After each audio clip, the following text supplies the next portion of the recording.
Good morning, everyone, and welcome.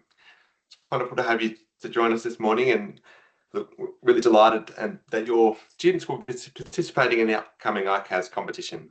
It's really inspiring to see schools across the country championing academic challenge, and we're thrilled to be able to support you this morning in bringing ICAS to life for your students and over the coming weeks. And so today's session is very much around helping you feel confident and well prepared for the upcoming ICAS testing windows. And whether you're delivering ICAS for the first time or whether you've been involved for years, we really do hope that this session will give you the clarity, tips and tools that you need to organise ICAS smoothly at your school.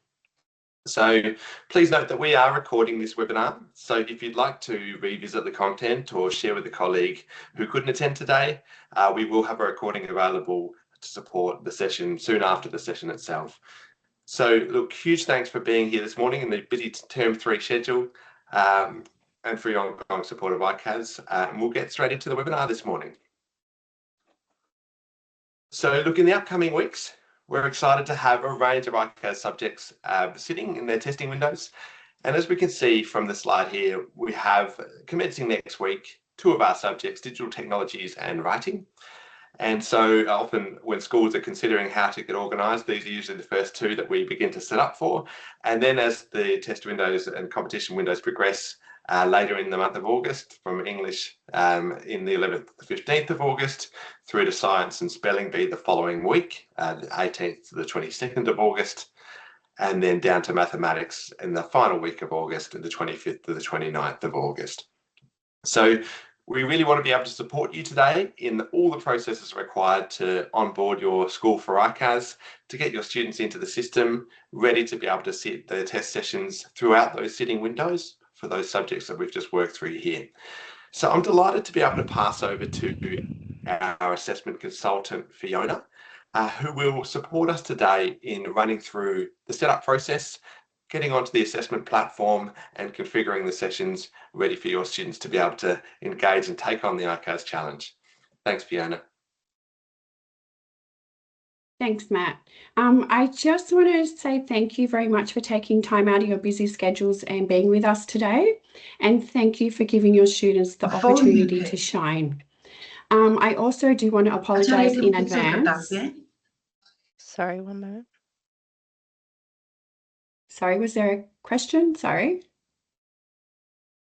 I do want to apologise in advance. I do have a croaky voice and a bit of a cough, so I might have to put myself on mute. So I'd just like to start by showing you our website.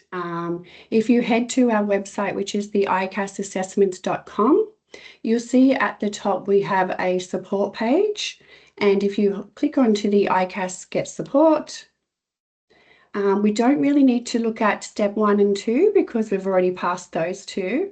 But if we have a look here at step 3, prepare for testing, we've got some instructional videos that you can have a look at. They're just a couple of minutes for each video. You can have a look at the video on how to install the Lockdown browser, invite new staff, allocate the test licenses, import students and print student logins. Under step 4, sitting the test, there's a video how students take a test, supervise a live test, examples of ICAS questions, and then the test supervision instructions. So if we have a look at the test supervision instructions, if you can print this out and have a read through prior to the test date, we've got each subject has a script for you to read through. It tells you the URL which the student should be entering into. It tells you the number of questions and the duration for each subject and year level. If we scroll down to writing, you will see that writing has a different URL. So for writing and spelling bee, students won't go to their browser. They'll actually go through the Jenison Lockdown app, which should be installed on their devices prior to the sitting date. You'll see that the information is all in here. Sometimes on the first launch, if students are using an iPad, they might be asked for a URL. So this is the URL here that you would give them if they're asking for that, which is the HTTPS. At the bottom of the guide, we also have some handy troubleshooting tips. If you do get stuck on anything, you can refer to this one. So just ensuring that you've got that printed out and ready to go for the day. And then back on our website at the top, we've also got a technical readiness page. So you can do a little technical readiness test on your student devices. You've got information about our supported hardware devices and supported operating systems. Also on the support, you'll see we've got the lockdown browser information here. So for spelling bee and writing, students do need the lockdown browser, and all of the information, depending on the devices, we've got all of the installation guides here. And then you'll see an important message at the top that says you do need to uninstall any previous versions of the lockdown browser and install this year's version. For New South Wales public schools, they can roll it out through their central software catalogue.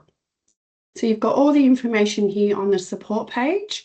I am going to go through all of this information now, but if you do get stuck, you might want to bookmark the page here and you can always refer back to our short little videos. Okay, so getting to the assessment portal, you can either just open up a tab and put the short URL in, which is the icas.site/start, or you can always access from our website here where it says assessment portal. So just show you here. So this is where you'll land, and you'll see at the top where it says student test logins.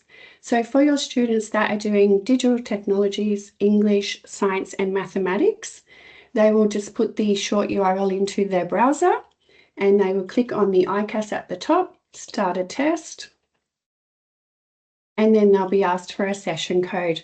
Now we'll run through that in a minute. For any teachers, they will log in down the bottom here where it says school staff login. Your username will be your email address and you would have created your own password. If you have forgotten your password, you can click on the link below to reset it. If you don't have access to the portal yet, please let us know so that we can give you access. Okay, and let me just quickly switch my role so that I'm in a coordinator's role for one of our test schools. Okay, so when you log into the assessment portal, this is your home screen you'll see, and you've got a few options here. If you do need other teachers to help you assist with ICAS, you can send them the self-registration link here to set up their accounts. You have a few roles to select. If they're supervising sessions with you, you can grant them unrestricted teacher access. If they're going to be importing students and allocating licenses, they will need school coordinator access. And there's one in the next one just to use. And then you're just inserting their email address in there. And you can invite multiple users at the one time by adding a semicolon after each email address. At the bottom, you just hit send, and they'll receive a self-registration link to set up their account. Okay, so the next two steps that we're going to go through are for schools that did a school purchase, not the parent payment system, because the parent payment system is fully automated. So let's have a look at importing your students. We have a little template here that you can use to fill out.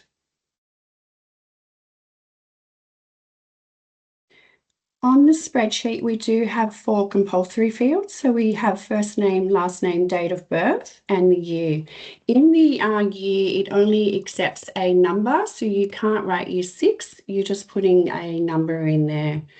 We do have some optional fields over here. So we have gender and class. So if you're interested in having a more detailed look at the results later, then we do recommend adding these in. Then you're just populating it with all of your student names and you hit save and save it to your desktop. And then you'll just upload the file. So I've got one ready to go here.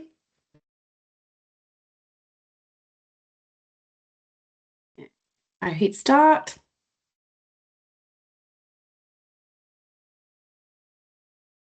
And you'll get a little message here, 20 students to create, and you hit start.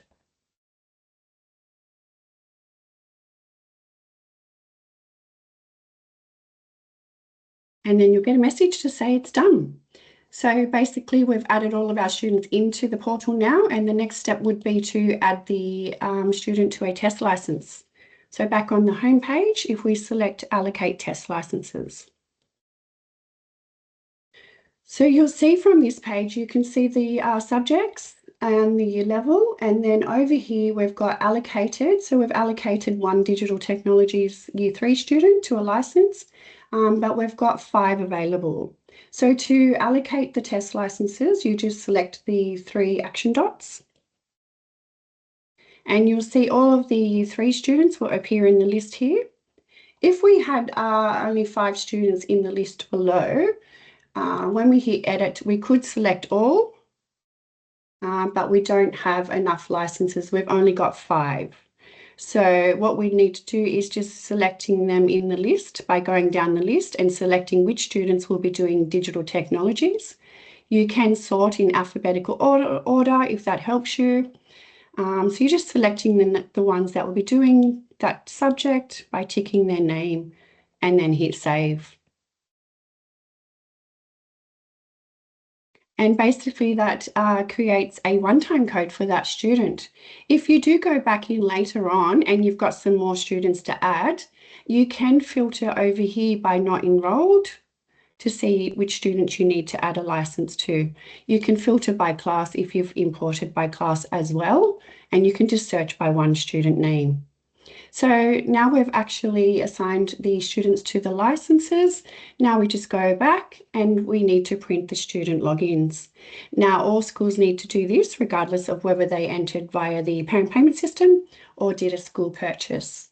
So we'll go here, print student logins. On this page, you can filter by year level. If you just want to print out year 7, you can do that. And you can also print filter by subject over here. You can print 1 per page, 4 per page, or 14 per page. So you're just hitting the download here and your little one-time codes will pop up on the corner there. And I'll just show you what they look like. So if we want to do 1 per page, this is what they look like. It'll have the student's name, the subject, and the year level, and their individual one-time code.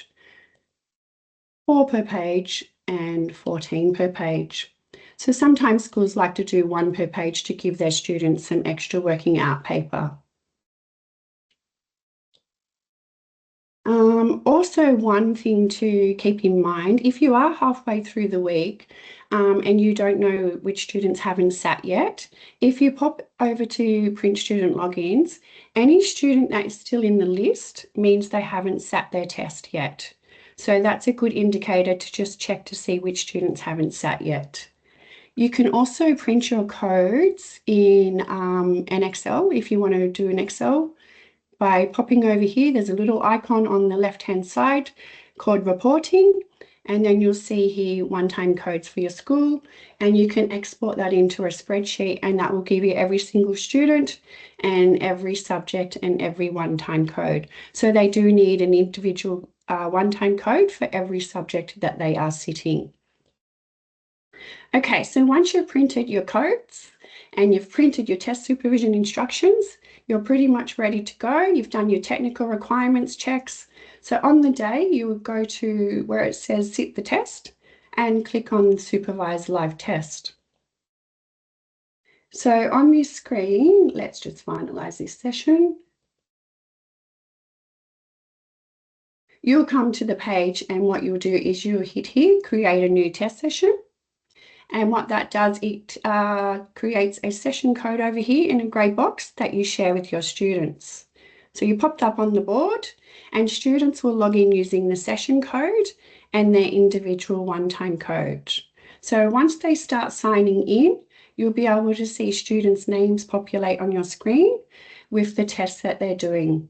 If you've got 20 students in your class to sit, this 0 will change to 20 once they've all signed in. And that's when you hit start session.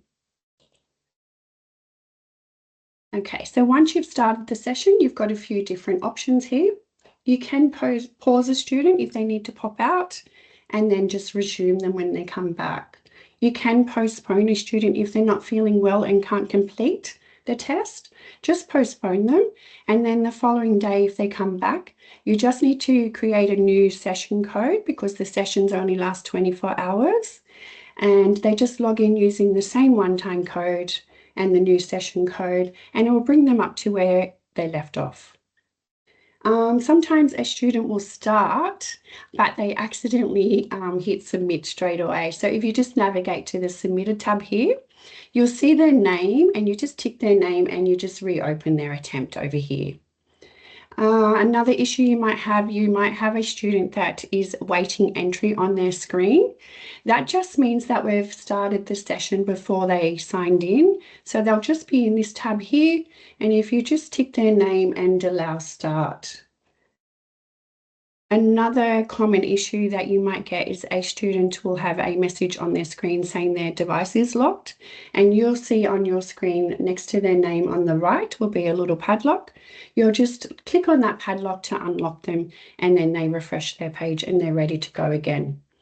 So once all of your students have started to finish their test, they'll go into the submitted tab here, and you can finalize the session once everybody has finished, or you don't have to because we automatically finalize the sessions overnight. You'll see here the time the first student started the test.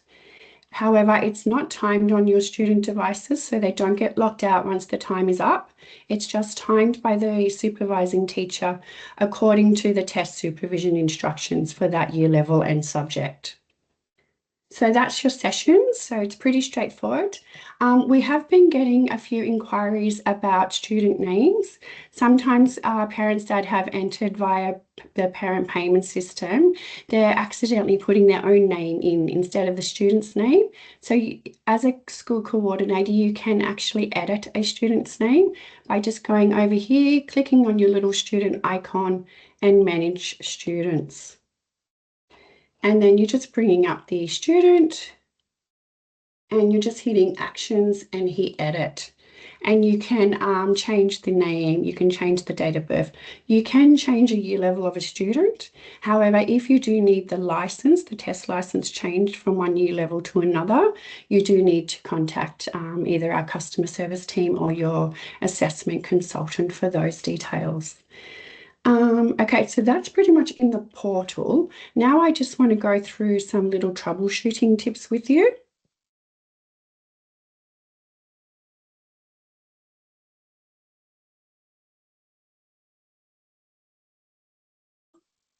Okay, so we've gone over a coordinator can edit a student's name if they do enter them incorrectly.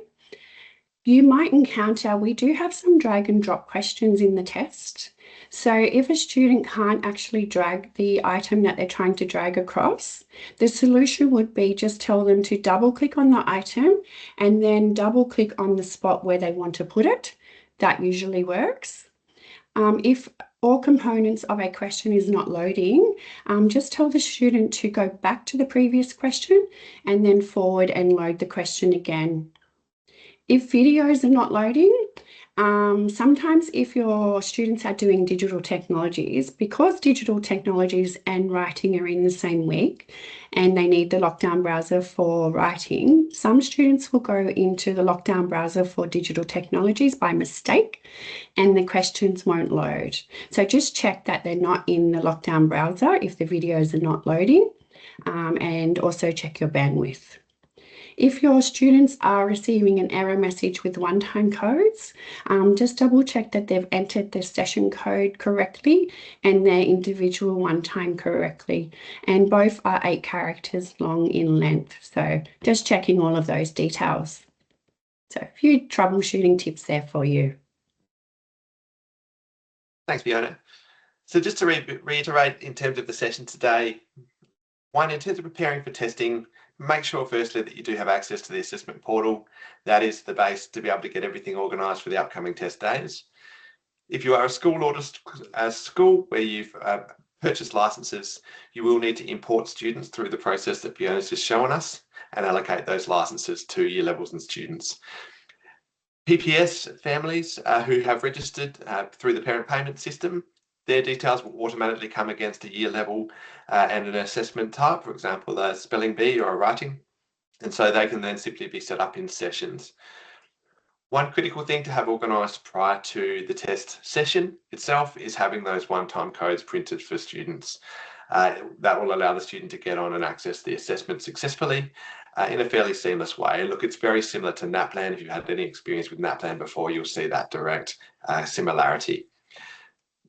Do download the test supervision instructions. They do provide step-by-step instructions, particularly if you've got staff who aren't involved in this process previously but need to understand how to facilitate the test session on the day. That will give them all the instructions they need to successfully supervise the session. The technical requirements, always good just to make sure that your devices are supporting the test session themselves. And that's where specifically the lockdown browser, making sure that's installed for the spelling bee and the writing test windows. Once again, that does, if you're a New South Wales Department of Education school, that will be based in your central software catalogue through the department. We had a question come up about headsets for spelling bee only. Headsets are required, so it's always good to make sure you've got them provisioned and available. And once again, a technical readiness check will also help ensuring the audio works, but other components of the assessment run smoothly. So really do encourage you to jump on and have a quick opportunity just to make sure that that's all running, or your teams, your support teams can help you with that. And lastly, always good to have rooms and access and Wi-Fi all running, ready to go to make for a seamless test day. In terms of support, look, we really are here to support you. It's our goal to make sure that your students can engage and really enjoy this process and the challenge that is ICAS. And so we are here to help. We want to make sure that this process is as seamless as possible. So firstly, you have your dedicated assessment consultant who's been reaching out to you in the lead up to today. And obviously throughout the campaign, we'll be in touch. Please do reach out to them for free one-on-one support. We also have, as Fiona shared with us this morning, a range of really high quality materials to help this process on our website. So if you do have just looking for a bit of extra support materials, you can guarantee you'll find them on there, as well as a range of frequently asked questions and so on. If you do need support immediately, we do encourage you to get straight onto our ICAS assessment customer service hotlines. The numbers are there. They're also recorded directly on our website as well. So if you do need support in running the sessions, or something's not going quite right, you need some additional support, please do use these channels available to you. We really want to ensure that this is a smooth process for you. So we've just got a little bit, slightly over time, but we will just make a bit of time just to answer some questions. We can see a few popping up in the chat now, and it would just be good to be able to make sure that everyone's got their questions answered. If you do need to drop off, feel free. That's the key information session now, but we'll just try and work through a couple of questions to ensure people have the information they need. So we've got a really good question here. They're saying they're still getting some parent purchase notifications. So that definitely has closed. What it is, sometimes we get, on the last day, we get such a huge volume of parents coming through the shop that it's just a backlog of order notifications coming through. So yes, definitely our parent payment closed last night at midnight, but you might see a little bit of a backlog in the order notifications coming through. So we do apologise for that, but it's closed.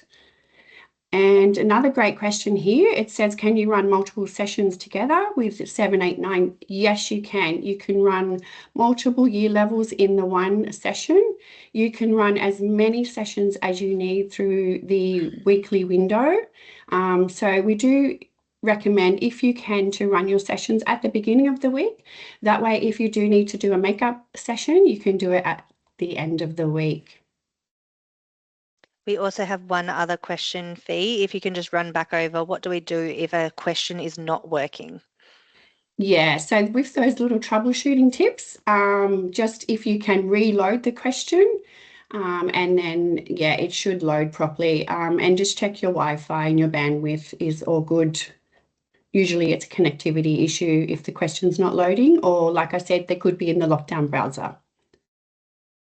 And then we if also you can't work it out, just give us a call and we'll help you with that. Yep. We also have another one is how long, pardon me, how long can schools purchase till? It's a good question. Look, our official purchasing window has closed as of yesterday, but if you do have a need for additional licenses, please reach out to your assessment consultant. We'll gladly find a way to support you. So if you do have a need for your school to get on, or you've realised you're a few licenses short, I'm sure we'll be able to find a way to support you to get on and accessing ICAS. We're here to help. I think I've seen another great question in there about practice questions. So yes, we definitely have a range of practice material. I might just quickly show you on our website. So if you head to the ICAS Assessments website and over ICAS, and you'll see here we've got a whole page dedicated to practice tools. So we've got some past papers that parents can purchase in the shop. We've also got our online practice rise, and at the bottom we've got some free sample questions for each year level and subject that students love practicing with.